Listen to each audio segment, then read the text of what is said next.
Dimineața plecăm fără prea mare grabă. Doi factori au intervenit în programul nostru. Un front de ploaie venit de pe Atlantic, la care s-a adăugat o cerere insistentă a familiei Merciu de a sta la ei o noapte. Ar fi trebuit să facem o buclă pe ruta 17 pe marginea oceanului, cam 325 de kilometri. În schimb, am plecat direct spre Trondheim sperând să scăpăm de ploaie, dar făcând 414 km pe 6.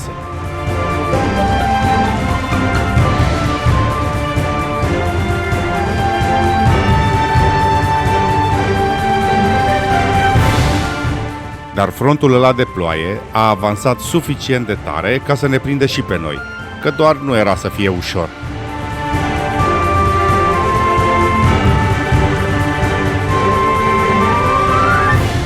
Și ne trage o torențială ca să nu rămână pic de praf de lofotă pe motociclete. Dacă n-am fi luat-o pe aici, oară câtă ploaie mâncam pe marginea oceanului printre fiorduri. După care iese soarele, dar doar el. Soare, dar cu dinți.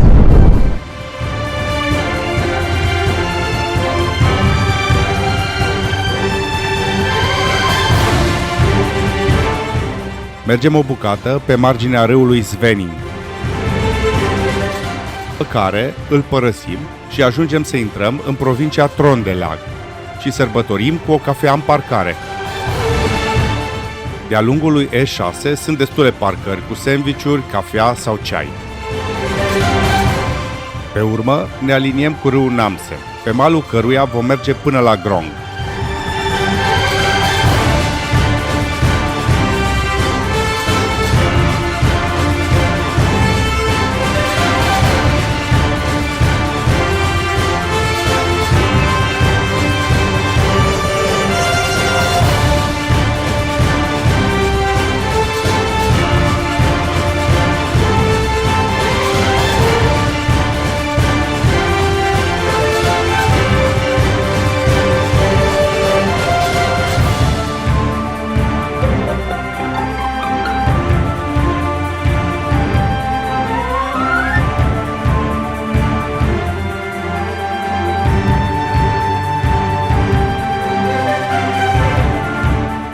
Oprindu-mă să fac pozele, Iulia a luat-o înainte, urmând să mă aștepte în prima parcare. Și o găsesc parcată pe un drum lateral, care descoper că era drumul pe care ar fi trebuit să ne întoarcem noi de la ocean.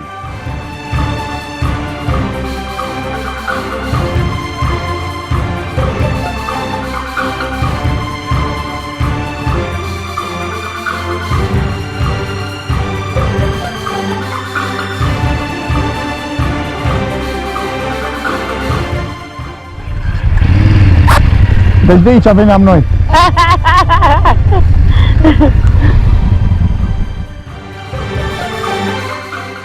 Ce fain e râul ăsta. Da. Râul Namsen e cel mai lung din provincia Trondelag. Pe vremuri era folosit să coboare lemnul până la gatere. Apoi ajungem pe malul lacului Snøsavatnet, care, tradus, înseamnă apă cu noroi, dar el era destul de limpede.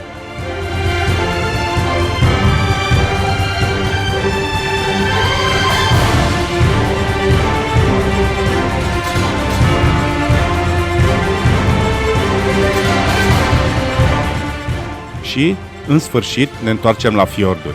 Cred că ne era dor de apa sărată.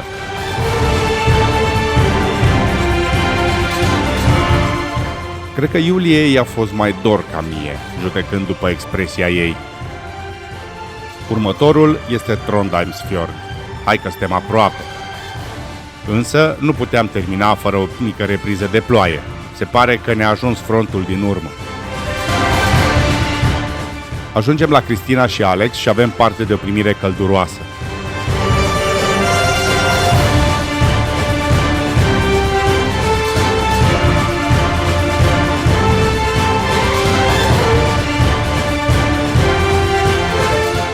Ne-au pus la masă și pe urmă am plecat în Trondheim pentru cel mai scurt tur al unui oraș.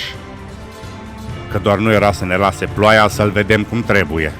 De la insula Munkholmen, fost centru de execuție, mănăstire, închisoare, fortăreață de apărare, acum loc de relaxare.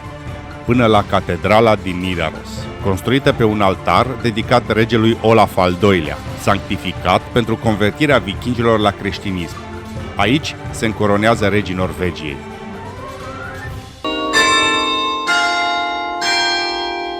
Ziua următoare facem poza corespunzătoare, ci că eram familia 22 găzduită de ei. Mulțumim! Dacă tot aveam puțini kilometri până la cazare, vreo 120, am povestit cu Alex și am primit un pont. Să mergem în Suedia să vedem cea mai mare cascadă a lor.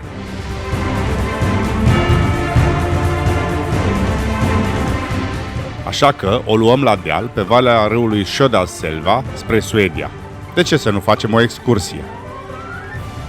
Ne-a plăcut și partea asta de Norvegie, cu foarte multe viraje largi și foarte puține mașini. La granița cu Suedia am oprit să facem poza corespunzătoare.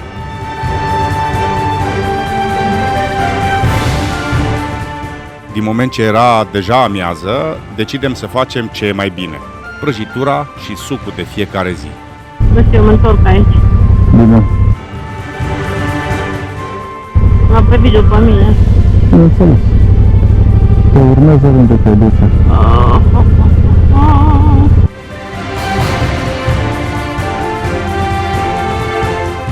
Ne învârtim noi prin toată parcarea cofetăriei și tot parcarea românească facem. Dar ne sucim rapid și le punem în parcare, că era goală. Aici nu o să stea pe clicul. Vintergatan, apoi virează la stânga Doamne. pe 14. Stă chiar mai bine.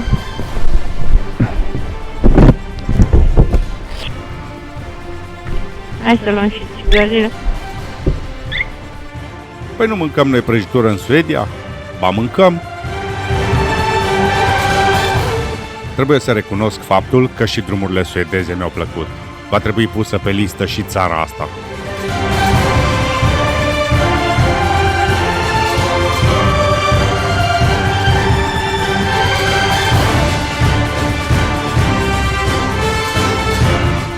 Intrăm pe un drum de o bandă și nu după mult timp ajungem în parcarea cascadei. Aici trece parcarea. Mă pun aici în față? Da. Hai da.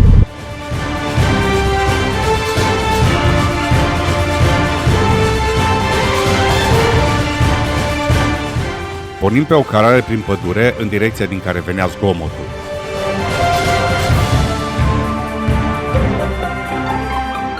Cascada Tanforsen este cea mai mare cascadă a Suediei. Aflată pe râul Indal, are 40 de metri înălțime și 60 de metri lățime.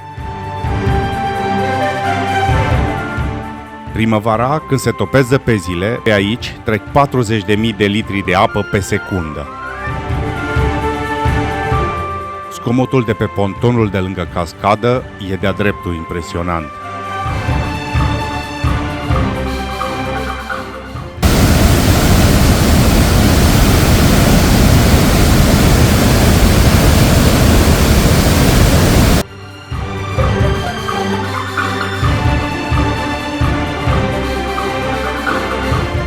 Ca să nu mergem pe același drum înapoi în Norvegia, am plecat spre nord.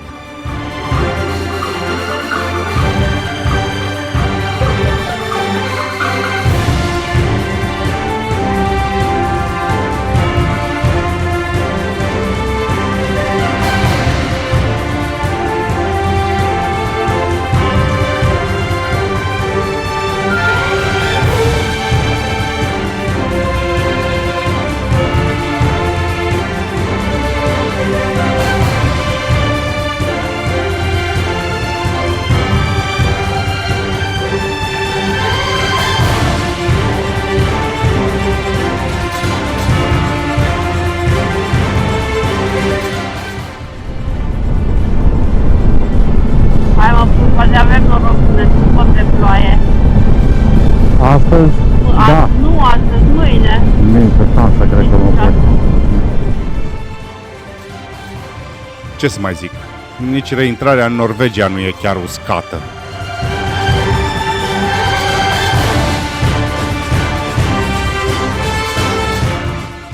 direct cameră de 80.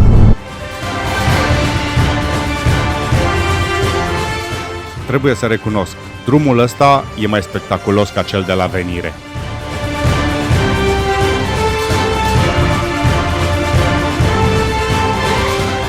Revenim la fiorduri, dar suntem cu vreo 80 de kilometri mai la nord de Trondheim și intrăm pe un drum pe care îl făcuserăm ieri. Dar ce frumos se vede fiordul de la înălțime. Ce mai contează că era 3,5 și mai aveam 200 de kilometri. Drumul până la cazare nu a fost deloc spectaculos până când am ajuns pe malul fiordului Vinge.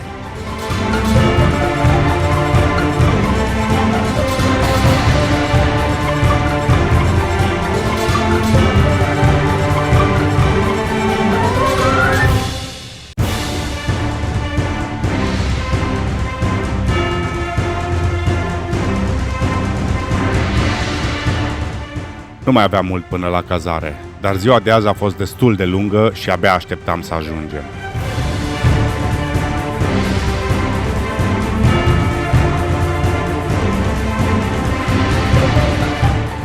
Trecem podul Valsoia și avem fiordul de o parte și de alta.